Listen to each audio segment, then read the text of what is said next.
지난주일 오전에는 파도 앞에서라는 제목으로 하나님의 말씀을 전했습니다. 한 주간도 파도 앞에서 하나님을 앙망하는 삶을 사셨는지요. 아까 시편 34편에도 그런 단어가 나왔죠. 앙망할지라.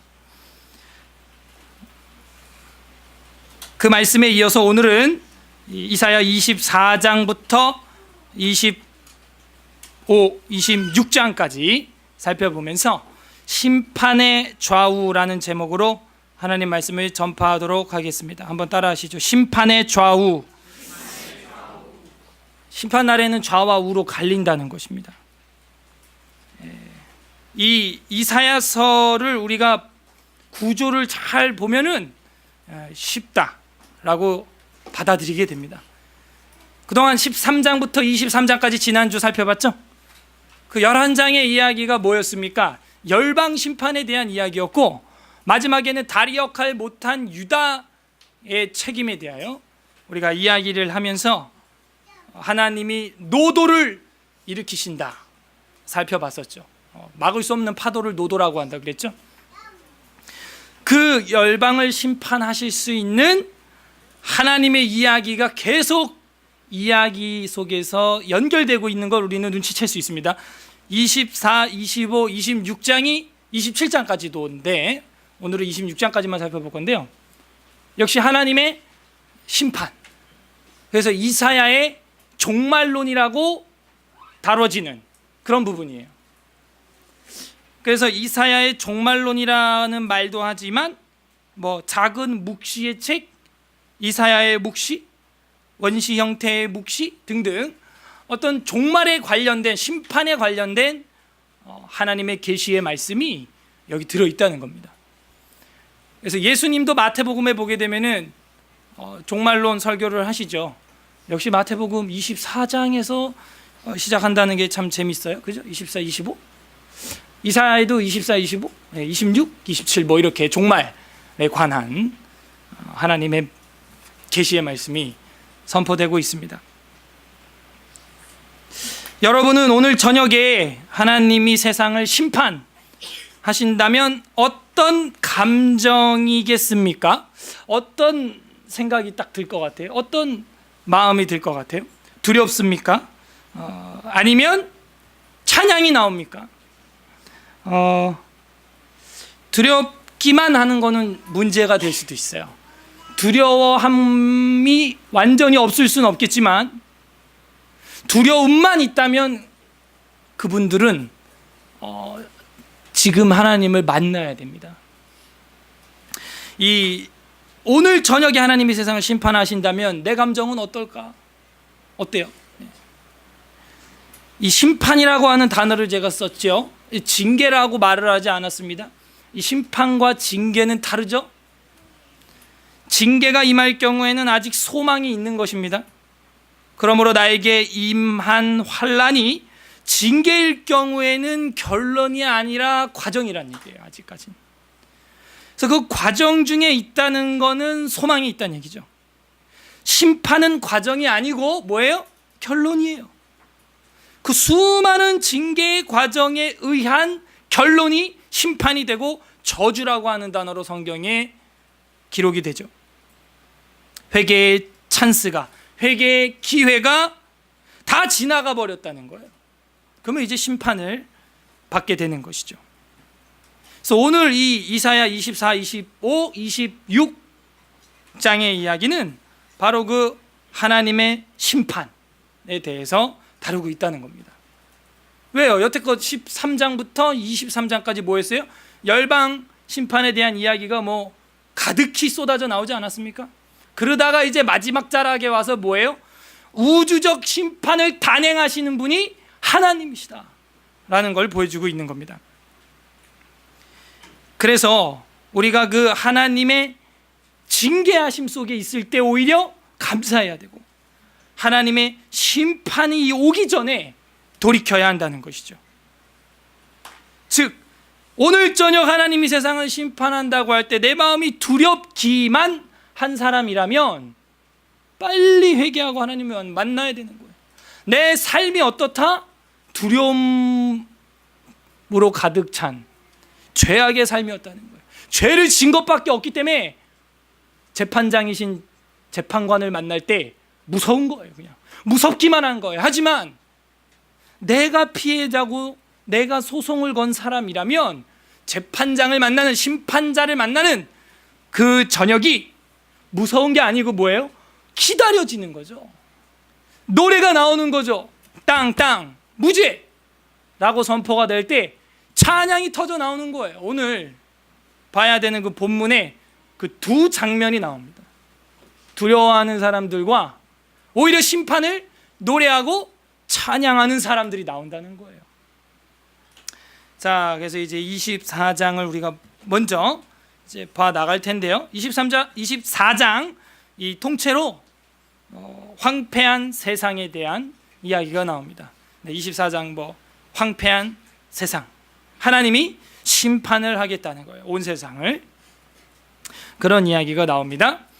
24장 1절에 보세요. 보라, 여호와께서 땅을 공허하게 하시며 황폐하게 하시며, 이게 뭐냐?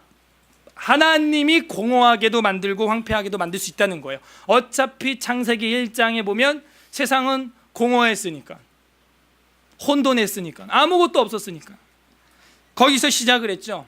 그 원래 상태로 하나님은 돌려놓을 수도 있다는 거예요.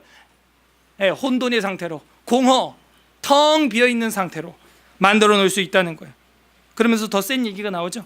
지면을 어떻게? 뒤집어 엎어. 그냥 지면을 뒤집어 엎으시고, 이 지면 아래 뭐가 있는데요? 마그마, 불덩이가 우리 지금 발 아래 있다고요. 7,000도가 넘는 불덩이가 우리 지금 발 아래 있고 우리는 거기를 딛고 서 있지 않습니까? 그걸 뒤집어 엎을 수 있다는 거예요. 여러분은 뭐 인격이 좋으셔서 밥상을 뒤집어 엎은 적은 없으시겠죠? 예. 저희 집 밥상 무거워서, 돌이라서 저도 못하는데, 저희 아버지가 뭐 가끔 이렇게 하는 건 제가 본 적이 있어요. 예수님 믿기 전에. 그러니까 밥상을 차리면 뒤집어 엎을 수가 있는 겁니다. 예. 차려져 있으면 뒤집어 엎을 수가 있는 거죠. 차린 사람이 또 뒤집어 엎을 수 있어요. 하나님이 세상의 지면을 그렇게 엎으실 수 있다는 것입니다. 그 주민을 흩으시리니, 예, 여기 1절이 바로 하나님의 그 심판권에 대해서 보여주고 있는 거죠. 아, 하나님에게 그런 심판권이 있구나. 그리고 사람들은 이제 어떻게 되느냐가 나와요. 방금 1절은 세상이 어떻게 되느냐를 보여준 거고, 2절에는 사람들은 또 어떻게 되느냐가 나와요. 2절, 백성과 제사장이 같을 것이며 종과 상전이 같을 것이고 여종과 여주인이 같을 것이고 사는 자 파는 자 같을 것이고 빌려주는 자 빌리는 자가 같을 것이며 이자를 받는 자와 이자를 내는 자가 같을 것이라. 이게 뭘 말하는 것 같아요? 하나님의 심판대 앞에서는 세상의 모든 기준의 평준화가 온다는 거예요. 세상 모든 사람들의 직업의 평준화를 하나님 앞에서, 그거 아무것도 아니라는 거예요. 그것 때문에 하나님이 봐주고 뭐 누구는 징계하고 이게 아니라, 하나님 앞에 서게 되면 모든 것이 평준화된다는 거예요. 객관적으로 보게 된다는 것이죠. 예. 재판할 땐 그렇게 해야 되는 거예요. 부자라고 두둔하고 가난한 자라고 두둔하고 그러면 안 되는 것이죠. 그게 공의예요. 그리고 나서 3절에 보게 되면은 땅이 온전히 공허하게 되고 온전히 황무하게 되리라 여호와께서 이 말씀을 하셨느니라 하면서, 땅이 왜 그 모양이 됐느냐라는 걸 이하에 알려주는데, 4절에서 6절에 보면 인간의 죄 때문에 메마른 세상이 되었다는, 그게 4절에서 6절에 나오게 됩니다. 인간 때문에 메마른 땅. 4절, 땅이 슬퍼하고 쇠잔하며 세계가 쇠약하고 쇠잔하며 세상 백성 중에 높은 자가 쇠약하며 땅이 또한 그 주민 아래에서 더럽게 되었으니, 이 5절이 이제 보여주고 있죠. 땅이 또한 그 주민 아래에서 더럽게 되었다는 거예요. 다른 성경 버전에 보게 되면은 땅이 그 사람들 때문에, 사람들에게 짓밟혀서 더럽게 되었으니, 이렇게 번역을 하고 있습니다. 이는 그들이 율법을 범하며 율례를 어기며 영원한 언약을 깨뜨렸습니다. 그러니까 하나님의 심판이 왜 임하느냐? 율법, 하나님의 말씀을 벗어났기 때문이에요. 법을 어겼기 때문입니다. 어겼기 때문이에요. 6절에 그러므로 저주가 땅을 삼키고 그 중에 사는 자들이 정죄함을 당하였고 땅의 주민이 불타서 남은 자가 적도다 하면서 인간 때문에 메마른 땅에 대하여, 세상에 대하여 이야기를 하고 있어요. 그 다음에 세상의 기쁨이 이제 사라진다 하는 거예요. 그게 7절에서 13절의 이야기입니다. 기쁨이 사라진 세상, 그 원인은 인간한테 있다는 거예요. 7절에 보세요. 새 포도즙이 슬퍼하고 포도나무가 쇠잔하며 마음이 즐겁던 자가 다 탄식하며 소고치는 기쁨이 그치고 즐거워하는 자의 소리가 끊어지고 수금 타는 기쁨이 그쳤으며 악기가 없어지는 거죠. 노래하면서 포도주를 마시지 못하고 독주는 그 마시는 자에게 쓰게 될 것이라. 약탈을 당한 성읍이 허물어지고 집마다 닫혀서 들어가는 자가 없고 포도주가 없으므로 거리에서 부르짖으며 모든 즐거움이 사라졌으며 땅의 기쁨이 소멸되었도다 하는 거예요. 인간들의 탐욕과 죄악으로 인해서 자연과의 관계가 파괴되었고 인간과의 관계도 파괴되었다는 거예요. 그래서 하나님이 이제 심판을 하는 것입니다. 12절 성읍이 황무하고 성문이 파괴되었느니라. 13절 세계 민족 중에 이러한 일이 있으리니 곧 감람나무를 흔듦 같고 포도를 거둔 후에 그 남은 것을 주움 같을 것이라. 이 세계 민족 중에 이런 일이 있다 이렇게 돼 있는데 뭐 전 세계 민족이 뭐 이런 게 다 동일하게 일어난다 이 당시 그런 얘기라기보다는 이 세계 민족 중에라고 하는 이 히브리어를 또 다른 성경에 보게 되면 킹 제임스 버전이나 뭐 다른 성경책들에 보게 되면 땅의 한 가운데 이러한 일이 있으리니 뭐 이렇게 쓰고 있어요. 땅의 중심에서 한 가운데서 이런 일이 일어난다는 거예요. 그래서 제사장 나라였던 이스라엘 사람들의 나라, 거기서부터 이제 시작이 되는 거죠. 그러니까 성경이 말하는 가운데 나라 중국은 차이나가 중국이 아니고 어디가 중국이냐? 이스라엘이 그 하나님의 역사를 써나가는 중국이거든요. 그래서 세계 민족 중에 이렇게 되어 있는데 땅의 한 가운데부터 그런 일들이 일어나면서 감람나무, 포도나무가 흔들려서 떨어지는 것처럼 죽은 것처럼 그렇게 남은 자만 조금 남을 것이다 하는 거예요. 그래서 13절까지 이제 하나님의 심판에 대한 이야기가 나오는데 정리하면은 뭐예요? 하나님의 율법을 떠나 하나님과의 대신 관계가 잘못되어 있어요. 대인 관계가 잘못되어 있어요. 그죠? 대물 관계도 잘못되어 있는 거예요. 자연 만물부터 하나님과의 관계까지 다 인간의 탐욕과 죄악으로 짓밟히고 주민 아래서 더럽게 되었다라고 이야기를 하고 있는 것이죠. 결국 우리 인간들이 세상을 더럽게 하는 겁니다. 오늘날도 마찬가지죠. 14절에 보면은 남은 자들의 이 노래가 나옵니다. 아까 그 흔들어서 떨어진 것처럼 이제 과실들이 떨어지는데 남은 자들이 구원을 남은 것을 주어서 거둔 후에 구원하는 것처럼 몇 알만 남을 것이다. 그 남은 자들의 노래가 나와요. 14절에 무리가 소리를 높여 부를 것이며 여호와의 위엄으로 말미암아 바다에서부터 크게 외치리니 그러므로 너희가 동방에서 여호와를 영화롭게 하며 바다 모든 섬에서 이스라엘의 하나님 여호와의 이름을 영화롭게 할 것이라. 땅 끝에서부터 밑줄 치고 이 땅 끝에서부터가 뭐냐면 이방 나라들이란 얘기예요. 한마디로 유대인, 중국, 이스라엘 가운데 나라가 되는 한가운데 나라가 되는 이스라엘이 이제 아니고 땅끝 이방 나라로부터 하나님이 어떻게 영광과 노래를 받게 될 거다라는 걸 이야기하고 있어요. 그래서 땅 끝에서부터 노래하는 소리가 우리에게 들리기를 의로우신 이에게 영광을 돌리세 하도다. 그러나 이렇게 나오죠. 나는 이르기를 나는 쇠잔하였고 나는 쇠잔하였으니 내게 화가 있도다. 배신자들은 배신하고 배신자들이 크게 배신하였도다 하는 거예요. 오히려 땅 끝에서는 노래를 하면서 하나님께 영광을 돌리는 사람들이 나타나는데 이사야가 속한 나라의 백성들은 쇠잔하고 배신하고 배신한다는 거예요. 이방인에게 영광을 취하리라 하는 그 하나님의 의지가 여기 나타나 있는 겁니다. 17절 땅의 주민아 두려움과 함정과 올무가 내게 이르렀나니 두려운 소리로 말미암아 도망하는 자는 함정에 빠지겠고 함정 속에서 올라오는 자는 올무에 걸리리니 빠져나갈 수 없다, 이 얘기예요. 이는 위에 있는 문이 열리고 땅의 기초가 진동함이라. 땅이 깨지고 깨지며 땅이 갈라지고 갈라지며 땅이 흔들리고 흔들리며 땅이 취한 자같이 비틀비틀하며 원두막같이 흔들리며 그 위에 죄악이 중함으로 떨어져서 다시는 일어나지 못하리라 하면서 하나님이 인간의 아래에서 더럽게 된 이 땅을 향하여 심판을 하실 것을 이야기하고 있습니다. 그것은 이제 이스라엘로부터 시작이 되는 것이에요.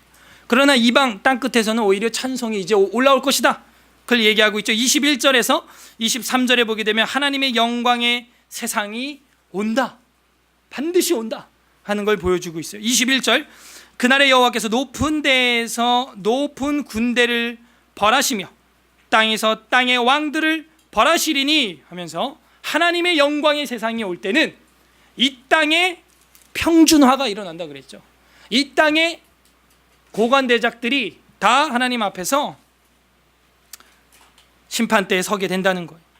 22절, 그들의 죄수가 깊은 옥에 모임같이 모이게 되고 옥에 갇혔다가 여러 날 후에 형벌을 받을 것이라. 그때 달이 수치를 당하고 해가 부끄러워하리니. 이런 말들이 우리로 하여금 어렵게 하여 이 이사야 24, 25, 26장은 되게 어려운 장입니다. 사실은 제가 뭐 그냥 쉬운 것처럼 막 심판이고 뭐 종말론이고 뭐 이러고 설명을 하니까 술술이 풀리지만요, 이 종말이 이게 유다 예루살렘을 향한 지협적인 종말이냐 아니면 이게 정말 전 세계 우주적인 종말에 대한 예언이냐 분분해요, 사실은 학자 간에. 그런데 제가 볼 때는 이런 거죠. 출애굽이 이집트에서 지역적으로 일어났지만 나중에 계시록을 보게 되면은 우리가 어린 양의 피로 불이 섞인 유리바다, 레드씨, 붉은 바다를 건너가게 되죠. 그래서 그런 차원에서 우리가 이 종말론을 받아들여야 됩니다. 이사야의 종말론을. 아셨죠? 그때 달이 수치를 당하고 해가 부끄러워진다, 이런 표현 우리가 잘 안 하기 때문에 모르는데 하나님의 영광이 얼마나 강렬한지, 저 뜨거운 태양빛이, 저 밝은 지금 점점 보름달을 향해 가고 있는 저 달이 부끄러울 정도라는 거예요. 그 정도로 명암도 못 내밀 빛이라는 거죠. 큰 광명과 작은 광명이 하나님의 광명체 앞에서는, 하나님의 영광 앞에서는 아이고 부끄러워 한다는 거예요. 그래서 해가 부끄러워하리니 이는 만군의 여호와께서 시온 산과 예루살렘에서 왕이 되시고 그 장로들 앞에서 영광을 나타내실 것임이라 하면서 24장의 황폐한 세상, 하나님의 심판과 환난, 이런 것에 대해서 예언하면서 내가 하나님이 가장 큰 영광이다 라는 걸 이야기하고 있습니다. 25장에는 그 영광을 본 사람들, 그 영광 안에 들어온 사람들의 고백이 나와요. 그래서 25장은 그 심판 찬양, 뭐 이렇게 하면 좋겠어요? 아니면 뭐 오히려 황폐한 세상에서의 찬양 뭐 한다든지. 25장의 내용이 그겁니다. 뭐 별로 안 긴데요, 12절까지밖에 없죠. 여호와여, 주는 나의 하나님이시라. 내가 주를 높이고 주의 이름을 찬송하오리니 주는 기사를 옛적에 정하신 뜻대로 성실함과 진실함으로 행하셨음이라 하면서 이 남은 자들, 그 열매 다 털고 주워서 남은 자들만큼 되는 조금 남아있는 이 믿음의 사람들이 하나님은 그 예언의 말씀대로 성실하고 진실하게 심판을 단행하셨기 때문에 찬송받으시기에 합당하다는 거예요. 진실하신 하나님이라는 거예요. 2절, 주께서 성읍을 돌무더기로 만드시며 견고한 성읍을 황폐하게 하시며 외인의 궁성을 성읍이 되지 못하게 하사 영원히 건설되지 못하게 하셨으므로, 그러니까 인간들이 쌓아 올라가는 그 성읍들, 바벨탑 같은 그런 거를 무너뜨렸다는 거예요. 3절, 강한 민족이 주를 영화롭게 하며 포악한 나라들의 성읍이 주를 경외하리이다. 하나님을 두려워한다는 거예요. 주는 포악한 자의 기세를 성벽을 치는 폭풍과 같을 때 빈궁한 자의 요새시며 환난당한 가난한 자의 요새시며 폭풍 중에 피난처시며 폭양을 피하는 그늘이 되셨사오니, 폭양은 우리 잘 쓰는 말이 아닌데 뜨거운 태양이죠. 폭염 뭐 이럴까요? 그 뜨거운 맹렬한 그 폭양을 피하는 그늘이 되어 주신다는 거예요. 하나님이 메마른 땅의 폭양을 제함같이 주께서 이방인의 소란을 그치게 하시며 폭양을 구름으로 가림같이 포악한 자의 노래를 낮추시리라 하면서 세상 볼륨은 내리고 하나님을 향한 찬양의 볼륨을 올린다는 거예요.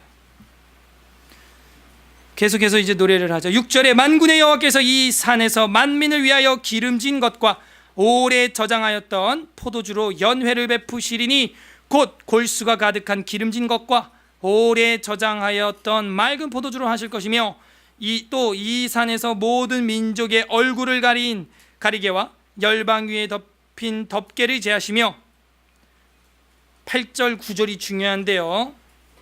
그 하나님이 어떤 심판자시냐? 8절에 사망을 영원히 멸하실 것이라. 주 여호와께서 모든 얼굴에서 눈물을 씻기시며. 심판하는 이유가 이거였어요.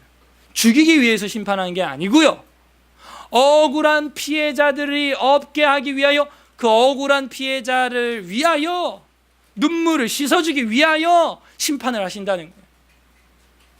저는 하나님은 반드시 있어야 된다고 믿어요. 생각해요. 그리고 그분이 안 계시면 세상은 너무 불공평해요. 너무 불공평해요. 장애가 있는 분들에게는 더 그게 심합니다. 저처럼 다리가 아파서 농구나 이런 걸 평생 이제 못 하거든요. 저는 우측 무릎이 안 좋잖아요. 예. 그리고 애 보다 보니까 손목도 안 좋고, 휴가 갔다 오다 보니까 허리도 안 좋고, 이게 휴가인지 일인지. 휴가와 집에 있는 안 휴가의 차이가 있는데, 바다를 보고 기저귀를 가느냐 안 가느냐의 차이가 있었어요. 그놈의 그 차에 오르락 내리락 애들 그 유모차 3개를 그렇게 하다가 허리 아파서 중간에 올라왔어 그냥. 예. 그래도 잘 보냈습니다. 예. 잘 보냈는데, 하나님이 없고 슬픔도 아픔도 사망도 없는 세상이 우리 앞에 없다면, 이 땅에 그런 몸으로 아예 태어날 때부터 태어난 자녀들은 무슨 소망이 있겠어요, 인생에. 그래서 심판하시는 주를 찬양하는 이유가 이 8절과 9절인 거예요. 8절과 9절인 겁니다.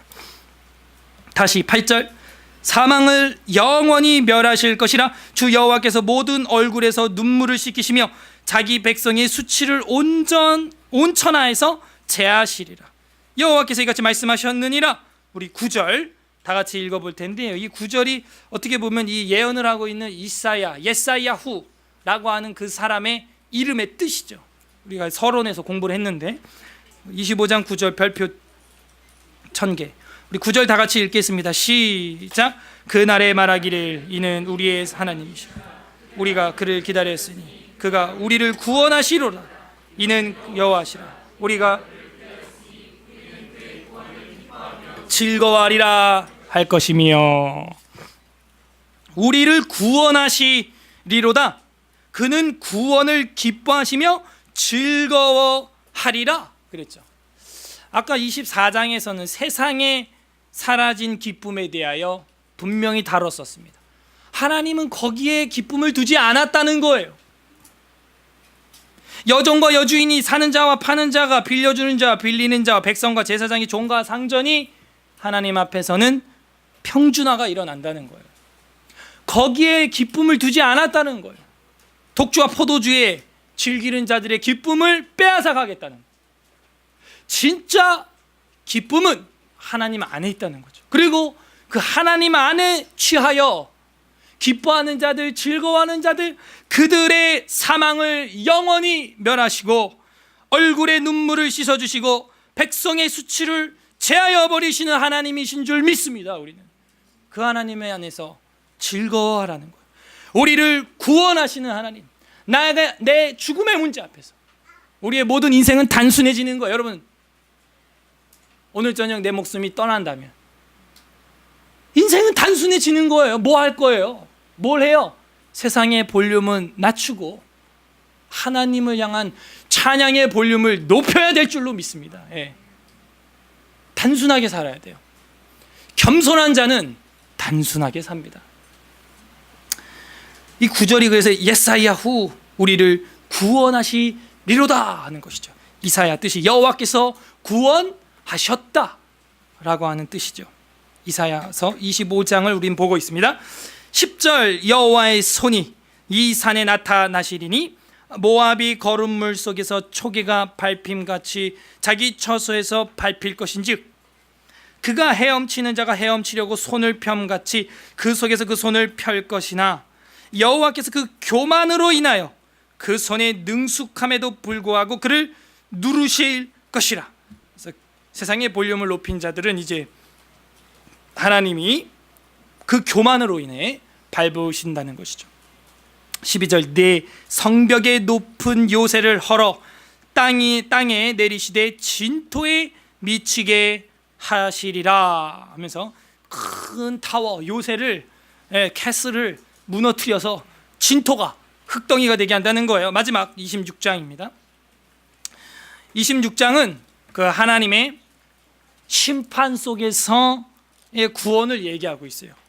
정리하면 24장은 심판과 환난에 대해서 이야기를 했고 25장은 심판의 찬양을 했고 그 다음에 26장은 심판 속에서의 구원, 심판 속에서의 구원을 이야기하고 있다는 겁니다.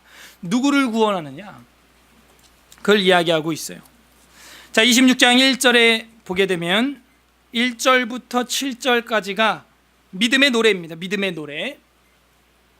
그날에 유다 땅에서 이 노래를 부르리라 하면 계속 노래가 나오고 있어요. 심판인데 왜 노래가 나오냐 이거예요. 심판인데 우리에게 견고한 성읍이 있으며 여호와께서 구원을 성벽과 외벽으로 삼으시리로다. 그죠? 우리의 진짜 요새 성벽은 이 땅에 있는 그 건물이 아니라는 거예요. 하나님이 우리의 내벽과 외벽이 된. 내벽과 외벽 우리 공부했어요 지난주에? 내벽과 외벽 사이에 뭐가 있었다 그랬어요? 히스기야 시대에 물을 끌어다가 이렇게 방어 체계를 구축했다 생각나세요? 그러니까 이제 이 외벽과 내벽이라는 단어를 이사야가 고의적으로 사용을 하고 있는 거죠.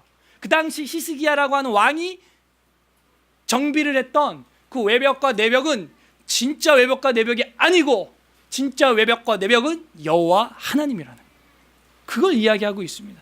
그래서 이게 쫙 다 연결이 되니까 상대적으로 쉽죠.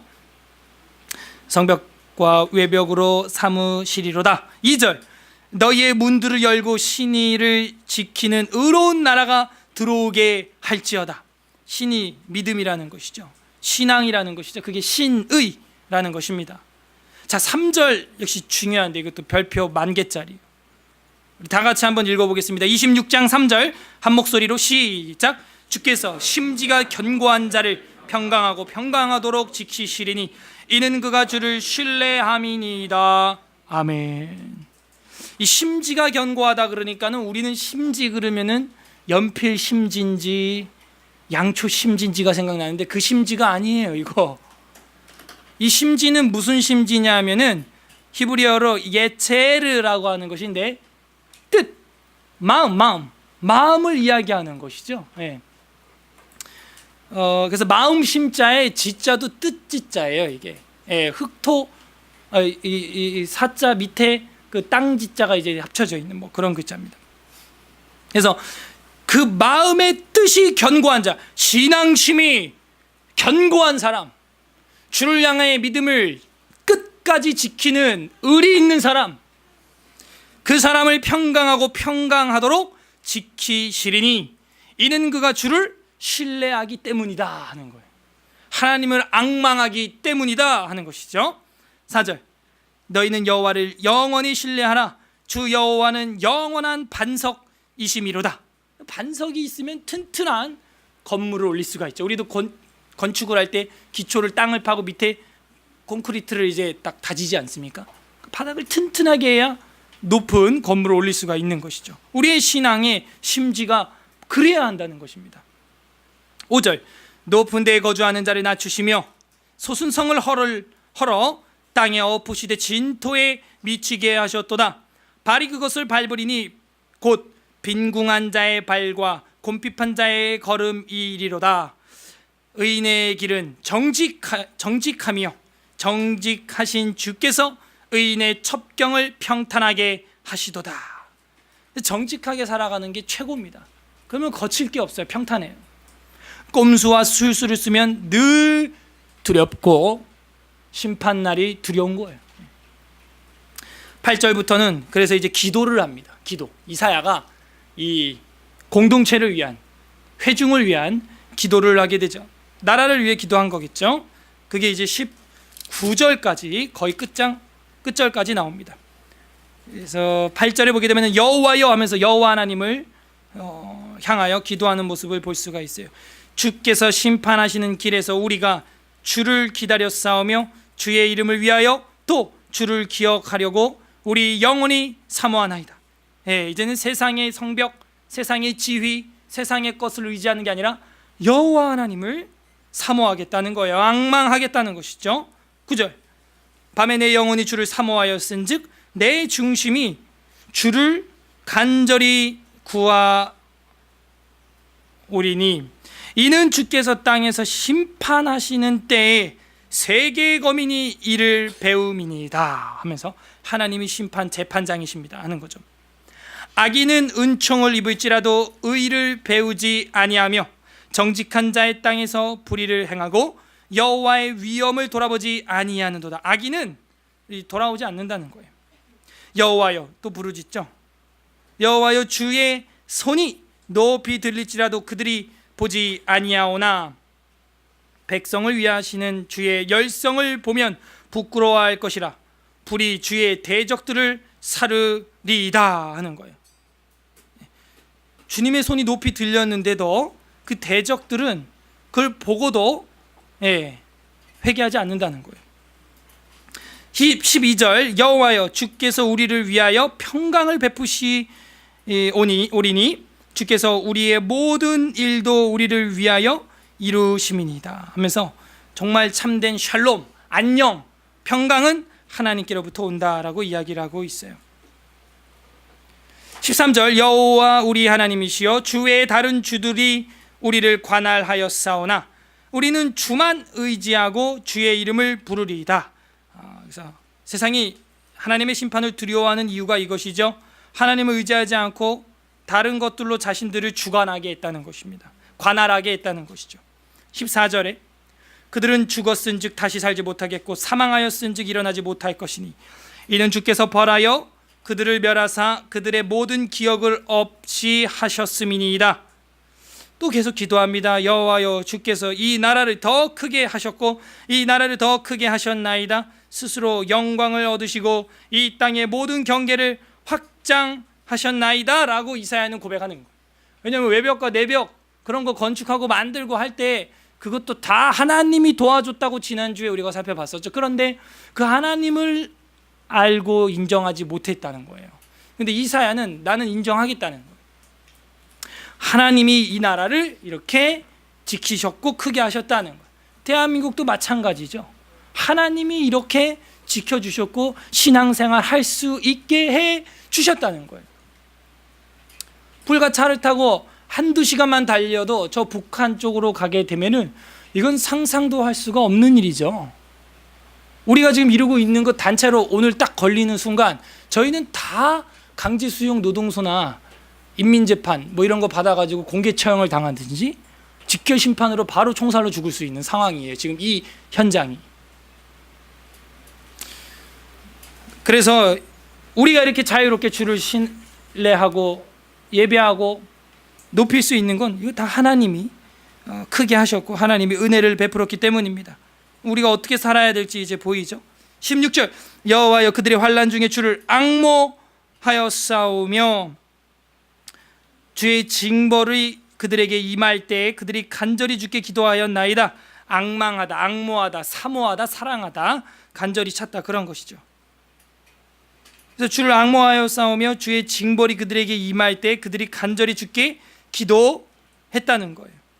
여호와여, 잉태한 여인이 산기가 임박하였고 출산, 산고를 겪으며 부르짖은 같이 우리가 주 앞에서 그와 같으니이다. 그렇게 지금 고통스럽다는 것이죠. 출산을 앞둔 여인처럼, 산통이 온 여인처럼. 18절, 우리가 잉태하고 산고를 당하였을지라도 바람을 낳은 것 같아서 땅의 구원을 베풀지 못하였고 세계의 거민을 출산하지 못하였나이다 하면서 자신들이 그 아이를 낳는 수고처럼 고통을 지금 당하고 있지만 참 헛되다, 헛된 고통이었다라는 거예요. 애도 못 낳는, 전도도 못하는 그런 애씀, 고통인 것이죠. 그런 고통을 겪었으면 애를 하나 낳아야 될 거 아니에요. 뭐 하다못해 전도를 하든지. 그것도 아니라는 거예요. 이거는 심판에 의한 자신들에게 임한 징계, 그 고통이죠, 진짜. 그야말로 저주죠, 저주. 진짜 벌, 저주예요. 자, 그러면서 19절에 소망은 이제 없다는 거예요. 그러면서 주의 죽은 자들은 살아나고 그들의 시체들은 일어나리이다. 티끌에 누운 자들아, 너희는 깨어 노래하라. 주의 이슬은 빛난 이슬이니 땅이 죽은 자들을 내놓으리로다. 이런 게 어려운 거죠. 이게 무슨 소리야? 죽은 자들이 살아나고 시체가 일어나고 땅에 죽은 자들을 내놓는다.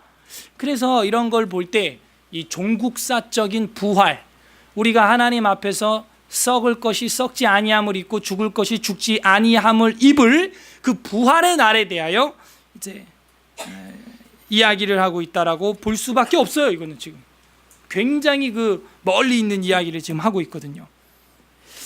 그래서 부활에 대하여, 신자의 부활에 대하여 이하의 이야기를 하고 있어요. 그러면서 이제 이 마지막에 20절부터 27장 1절까지 봐야 되는데, 여러분도 성경 보게 되면 동그라미가 20절에서 시작해서 27장 2절에서 시작하잖아요. 그러니까 이게 장을 나눌 때 좀 잘못 나눴어요. 27장 2절이 27장 1절이 되었으면 좋았을 뻔했습니다. 어쨌든 최초 성경에는 장절이 없었으니까 후대에 이렇게 한 거죠. 26장 20절, 21절 그리고 27장 1절까지가 하나님의 심판에 대하여 나오는데 최후의 심판이에요, 진짜. 그래서 심판의 좌와 우가 이제 갈린다라는 것입니다. 하나님의 심판. 26장 20절에서 27장 1절이에요. 20절 보겠습니다. 내 백성아 갈지어다. 내 밀실에 들어가서 내 문을 닫고 분노가 지나가기까지 잠깐 숨을 지어다 하는. 그러니까 하나님이 심판하는데 자기 백성은 잠깐 들어가서 쉬고 있으라는 거예요. 숨겨주신다는 겁니다. 숨겨주셔요. 이런 것도 공부를 잘 해놔야 계시록이 보입니다. 마지막에 하나님이 이 지구를 향하여 심판을 단행하실 때 하나님의 백성들은 숨겨두십니다. 구약에서 그걸 또한 이야기하는 선지자가 나오는데 뒤에서 볼 텐데요. 이 스바냐라는 선지자가 있죠. 츠파냐후라는 선지자가 있는데 그 뜻이 뭐예요? 여호와께서 숨겨주신다 하는 거예요. 그래서 우리 찬송가에도 나를 숨겨주소서 이런 노래가 있죠. 그래서 뭘 숨겨놔요, 여러분은? 소중한 건 숨겨놓는 거예요. 귀중한 거 숨겨놓는 거예요. 보석은 숨겨놓는 거예요. 그리고 세상을 심판한다는 거예요, 하나님이. 21절에 보게 되면 보라, 여호와께서 그 처소에서 나와 땅의 거민의 죄악을 벌하실 것이라. 땅이 그 위에 찾았던 피를 드러내고 그 살해당한 자를 다시 덮지 아니하리라 하는 거예요. 그래서 이제 하나님의 심판이 일어나게 되고 새들이 그 시체를 고기 삼아 뜯어먹고 흙에 덮이지도 못하는 그런 심판이 임한다는 것이죠. 최후에는 이제 어떻게 됩니까? 이제 이런 날이 옵니다. 지금 온다는 얘기가 아니고 누가 말하는 것처럼 달이 핏빛으로 지금 9월에 된다고 주님이 오신다고 아직이에요. 아직 그렇게 주님이 오시지 않고요. 언제 이제 이런 일이 일어나냐면 종국사적으로 마지막 나팔이 불릴 때 휴거라 그러죠. 정말 이제 믿는 신자들은, 심지가 견고한 자들은 숨김을 받는데, 하나님이 어디다 숨겨두느냐, 이 지하실에 교회에 숨겨두는 게 아니고 저 하늘에 천국으로 산 채로 죽음을 맛보지 아니하고 들림 받는다는 거예요. 우리는 그걸 믿는 거예요. 물론 우리가 죽으면은 우리는 그 죽음을 맛봐야겠죠. 자연 수명에 죽는다면. 근데 최후에 정말 그런 어려운 환난 속에서 신앙을 지키는 자들은 죽음을 맛보지 아니하고 공중에서 주를 만나고 숨겨주신다는 거예요. 그리고 이 지구에는 불신자만 남아있는 시대가 온다는 겁니다. 그래서 이 지구를 향하여 하나님이 진노의 포도주를 들이붓는 그런 이야기가 이제 요한계시록에 나오게 되지요. 27장 1절에 우리 다 같이, 오늘 마지막 성경이네요. 이사야서에서는 다 같이 읽어보겠습니다. 27장 1절 시작. 그날에 여호와께서 그의 견고하고 크고 강한 칼 날랜 뱀 리워야단 곧 꼬불꼬불한 뱀 리워야단을 멸하시며 바다에 있는 용을 죽이시리라. 아멘. 야, 결론이 아주 정확하게 나오죠. 결국에는 그 세상에 백성과 제사장, 종과 상전, 여종과 주인, 사는 자, 파는 자, 빌려주는 자, 빌리는 자, 왕과 귀족들이 지어놨던 세상의 탐욕의 그 요새들, 그런 일들을 저지르는 배경이 지금 나오고 있어요. 그게 누구 때문에 이렇게 됐다는 거예요? 바로 뱀, 리워야탄. 이 리으야탄이라고 하는 말은 이 꼬불꼬불하다라는 뜻입니다. 바로 그놈, 에덴 동산에서부터 있었고 요한계시록 12장에도 나오는 옛뱀, 붉은 용, 곧 마귀라고도 하는 눈에 보이지 않는 영적인 존재죠. 그리고 그와 함께 타락한 귀신들, 이 세상에 있다는 거예요. 지금 결국에는 그들이 자신들의 그 하수들, 자신들이 조종하는 그 인간들, 그들로 인하여서 세상이 이렇게 악하게 되었다는 겁니다. 사람이 죄에 빠지는 것은 바로 이 뱀, 용, 리워야단, 바로 이 마귀에게 미혹되어서 넘어갔기 때문에 그렇게 되는 거라는 거예요. 우리도 마찬가지. 우리가 죄를 범할 때 보면 마치 하나님이 지금 이 순간 없는 것처럼 죄를 범합니다. 그리고 나중에 후회를 하죠. 그런 것이 우리가 눈으로 볼 때, 현상으로 볼 때는 내가 그렇게 한 것 같은데, 저 사람이 나를 유혹한 것 같은데, 영적인 안목으로 보면 실상은 뱀이 그런 마음속에 불화살을 쏴 집어넣었다는 거예요. 그래서 결국에는 그 마지막 하나님의 심판의 끝자락에는 누구를 심판해요? 마귀 사탄. 그러니까 마귀 사탄은 똑같은 겁니다. 하나. 그리고 그 밑에 우리는 그 무당 박수들이 뭐 귀신 접하고 하는 그 귀신들이라 그러죠. 마지막에 하나님이 심판하는 건 바로 그 영적인 존재인 마귀 사탄 귀신이라는 거예요. 그들을 심판함으로 모든 심판은 완벽히 끝나죠. 이 이야기도 역시 요한계시록에 보게 되면은 나오게 됩니다.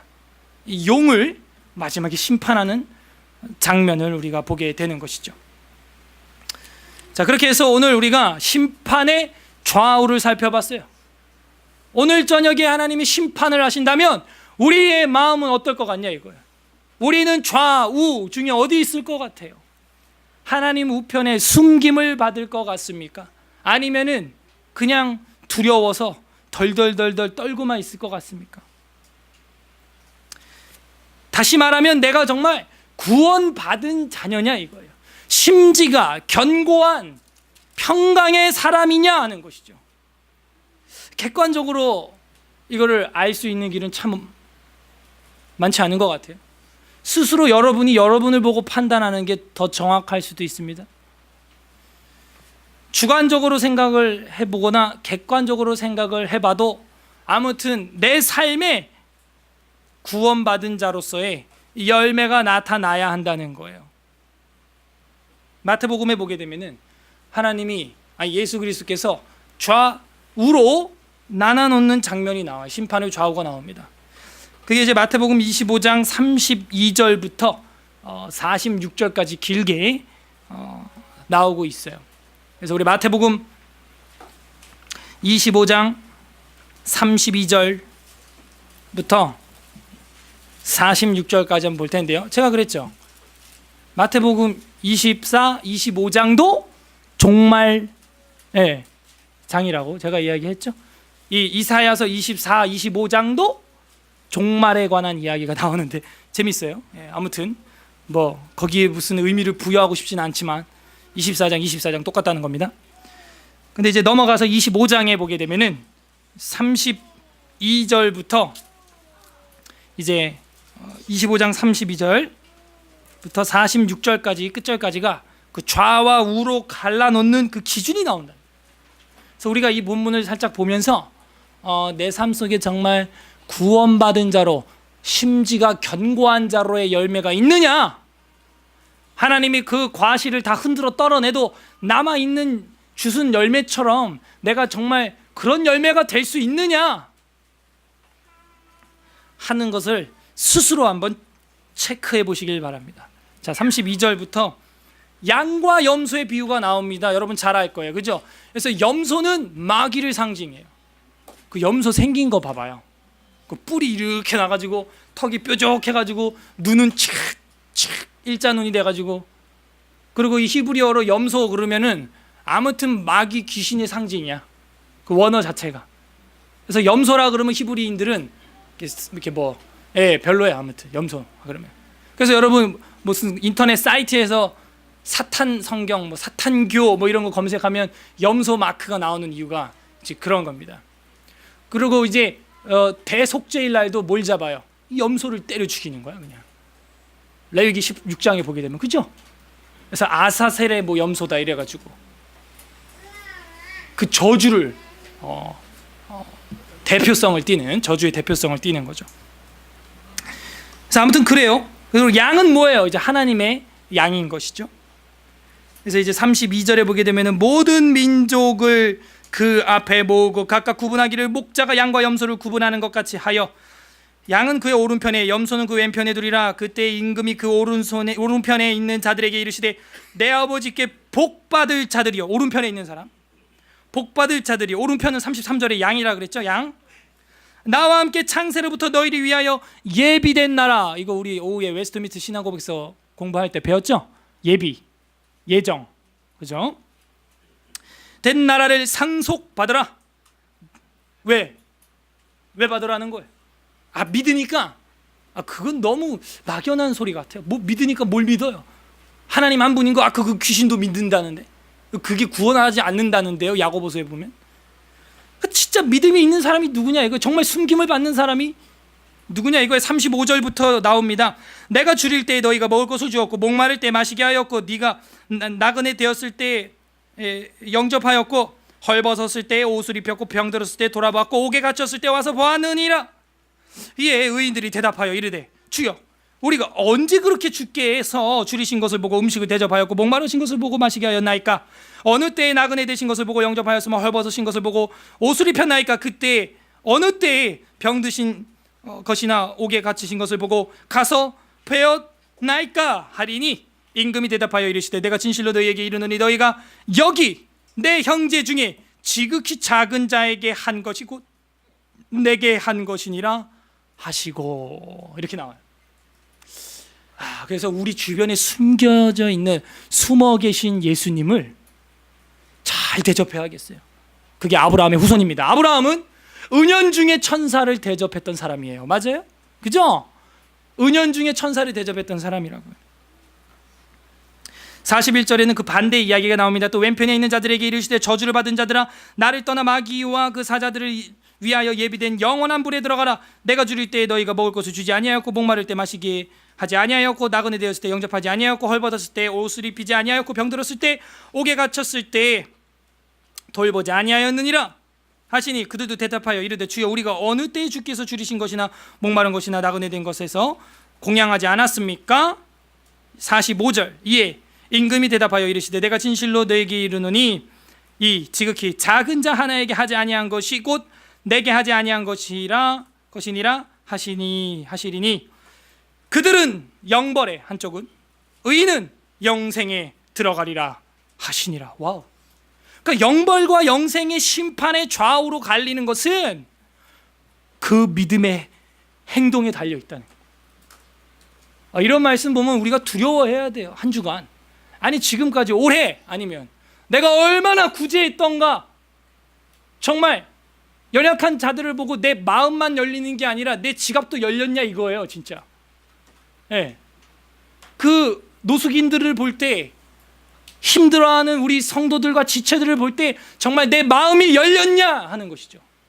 열리지 않았다면 아직 내 앞에 구원의 문은 닫혀 있었을 가능성이 크다 하는 겁니다. 무서운 얘기예요. 이것이 주님이 말하는 심판의 기준이에요. 마지막 그것이 믿음의 기준이겠죠. 믿음. 그 영화가 하나 갑자기 생각나는데, 신이 보낸 사람이라고 북한의 이야기를 다룬 그 영화가 예전에 있었죠. 예, 그 뭐 북한에서 뭐 탈북을 하려고 하다가 이제 실패하고 총살당하는 내용인데, 그 영화에 보게 되면은, 신이 보낸 사람 그 영화에 보게 되면은 약간 정신이 온전치 않은 형제가 하나 나오죠. 근데 그 형제가 바보같이 이렇게 팔푼이처럼 이렇게 행하는데, 마지막에 어떻게 죽냐면 그 예수님 사진을 갖다가 이렇게 오려가지고 가면으로 자기가 이렇게 쓰고 뭐 이러고 다녀. 바보가 북한에서 죽으려고. 그 예수님 사진 이렇게 몰래 숨겨놓은 거를 꺼내가지고 가면놀이하고 다닌다고. 그러다 마지막에 이제 불타서 죽어요. 그 바보가. 근데 그게 감독이 의도하는 바가 막 언어가 보이는 거죠. 누가 예수냐 하는 거예요. 누가 정말 우리가 섬겨야 될 예수냐? 정말 탈북하면은 나만이 가나안 땅이냐 하는 거예요. 거기 가면 예수님 만날 수 있냐 이거예요. 남한에 가면 예수님 어디 있냐 이거예요. 지금 예수님 어디 있냐 이거예요. 지금 네 옆에 있지 않냐 이거예요. 뭐 그런 내용은 없어요. 근데 제가 이렇게 영화나 이런 걸 심리학으로 볼 때 그런 얘기죠. 감독이 말하고 싶은 건 이런 거죠. 꼭 탈북해야 하냐 이 얘기예요. 뭐 그런 얘기까지 들어있어요. 그 영화에 보면. 그 안에 주님이 없냐 이거예요. 그 안에는. 거기서 죽으면 저주받은 거냐 이거예요. 그래서 정말 우리가 섬겨야 될 주님은 그렇게 가면을 쓰고 있다는 것입니다. 그래서 이제 예수님께서 최후의 심판에 대하여 이야기하시는 내용이 신약에 막 나오는데, 이 이사야하고 연결이 되는 게 뭐냐면, 열방 심판에 대하여 이야기했던 것들을 예수님이 다 거론을 합니다. 시간이 없으니까 찾지는 마시고 제가 읽어볼 테니까 한번 잘 들어봐요. 마태복음 11장 22절에 보면, 11장 22절에 내가 너희에게 이르노니 심판날에 두로와 시돈이 너희보다 견디기 쉬우리라, 이런 말이 나와요. 두로와 시돈에 대한 심판이 이사야 우리 13장에서 23장 사이에 넘어갔죠. 근데 마태복음 11장 22절에 보면 예수님이 마지막에 심판할 때 보면은 오히려 두로와 시돈이 너네보다 더 잘 견디겠다 보니까, 그 정도로 너희 죄악이 더 크다는 거예요. 가버나움아 네가 하늘까지 높아지겠느냐, 음부까지 낮아지리라. 내게 행한 권능을 소돔에서 행하였더라면 그 성이 오늘날까지 아마 있었을 거야. 너네는 더 악하다는 거예요. 내가 너에게 이르노니 심판날에 소돔 땅이 너희보다 견디기 쉬우리라 하시리라. 또 마태복음 12장 41절에 보게 되면 심판 때 니느웨 사람들이 일어나서, 아수르 사람, 아수르 심판에 대해서 우리가 공부했죠. 그러니까 이렇게 구약을 공부하고 나서 예수님의 설교를 들어야 무슨 얘기인지 이해가 된다고요. 이런 얘기가. 마태복음 12장 41절에 심판 때에 니느웨 사람들이 일어나서 이 세대 사람들을 오히려 정죄할 거다. 니느웨 사람들, 아수르 사람들이 오히려 더 의롭다는 거예요. 그래서 결국에는 우리는 다 하나님의 심판대 앞에 쓴다는 거예요. 계속 들어보세요. 로마서 14장 10절에 보게 되면은 네가 어찌하여 내 형제를 비판하느냐, 어찌하여 내 형제를 업심여기느냐, 우리가 다 하나님의 심판대 앞에 서리라. 히브리서 9장 27절에 보게 되면 한 번 죽는 것은 사람에게 정해진 것이요 그 후에는 심판이 있으리니. 요한계시록 16장 7절에 보게 되면 또 내가 들으니 제단이 말하기를 그러하다 주 하나님 곧 전능하신 이시여 심판하시는 것이 참되시고 의로우시도다. 오히려 심판이 의롭다는 거예요. 요한계시록 18장 20절에도 이렇게 나와요. 하늘과 성도들아 사도들과 선지자들아 그로 말미암아 즐거워하라. 하나님이 너희를 위하여 그에게 심판을 행하셨음이라 하더라. 즐거워하라는 거예요. 오히려 계시록 19장 2절에 한번 찾아볼까요? 두 절만 찾아보고 이제 기도하고 마치겠습니다. 요한계시록 19장 2절, 요한계시록 19장 2절입니다. 우리 다 같이 읽어보겠습니다. 요한계시록 19장 2절 시작.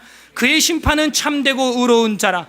음행으로 땅을 더럽게 한 큰 음녀를 심판하사 자기 종들의 피를 그 음녀의 손에 갚으셨도다 하고 하는 것이죠. 예. 저 북한에서 그렇게 목숨 던져가면서 신앙생활한 사람에게는 심판 날만이 고대되고 기대되는 날인 거예요. 그날만이 그들의 찬성이 터지는 날인 것입니다. 그렇게 끔찍하게 죽을 수가 없어요. 또 11절 보세요. 19장 11절 다 같이 읽겠습니다. 19장 11절 시작. 또 내가 하늘이 열린 것을 보니 보라 백마와 그것을 탄 자가 있으니 그 이름은 충신과 진실이라. 그가 공의로 심판하며 싸우더라 하는 것이죠. 공의로운 심판이라는 거예요. 하나님이 하시는 것은. 정리합니다. 오늘 본문에서는 두 무리가 나왔어요. 한 무리는 기쁨이 사라질 자들이었고 한 무리는 눈물과 수치를 씻음받을 자들이었습니다. 한 무리는 세상의 볼륨을 내릴 사람들이었고 한 무리는 하나님을 향해 찬양의 볼륨을 올리는 사람들이었어요. 한 무리는 용에게 미혹된 자들이었고 한 무리는 심지가 견고하여 평강의 삶을 사는 사람들이었습니다. 하나님의 심판이 임하면 두 가지 반응이 이렇게 나오는 거예요. 하나님의 심판이 임하면 좌와 우로 갈리는 것입니다. 하나님의 심판을 무서워하며 떠는 자들과 하나님의 심판을 오히려 노래하며 찬양하는 자들로 나뉘게 되는 것입니다. 사랑하는 교우 여러분, 우리는 부디 하나님의 심판을 찬양하는 오른편에 있는 양무리가 되시기를 주님의 이름으로 간절히 바랍니다. 여러분은 오늘 저녁 하나님이 세상을 심판하신다면 어떤 감정이겠습니까? 두렵습니까? 아니면 찬양이 나옵니까? 찬양이 안 나온다면 우리의 삶이 믿는 자의 삶이 아니었다는 거예요. 우리 다 함께 기도하겠습니다. 이 시간 기도할 때 하나님의 심판 앞에서 두려움만 남아있다면 아직 우리가 주를 사랑하는 단계까지는 가지 못한 것입니다. 내 이웃을 내 몸처럼 사랑하는 단계까지는 가지 못한 것입니다. 회개합니다. 오히려 소돔이 니느웨가 두로와 시돈이 우리보다 의롭습니다. 우리가 이사야서 열방심판 읽으면서 고소한 놈들, 그놈들 잘 됐다, 그게 아니에요. 오히려 그들이 의롭다니까요. 하나님, 우리가 하나님을 향하여서 더욱더 사랑하고 내 이웃을 내 몸처럼 사랑하는 일에 이제는 오른편의 양처럼 줄일 때, 헐벗었을 때, 병들었을 때, 옥에 갇혔을 때, 나그네 되었을 때 있는 숨어 계신 예수님을 대접할 수 있는 우리가 되게 하여 주시옵소서. 우리 그렇게 회개하는 기도와 결단하는 기도 우리 다 같이 올려드리면서 악한 용에게 미혹당하지 않도록 또한 간구하는 기도도 같이 하도록 하겠습니다. 기도하겠습니다. 하나님 아버지,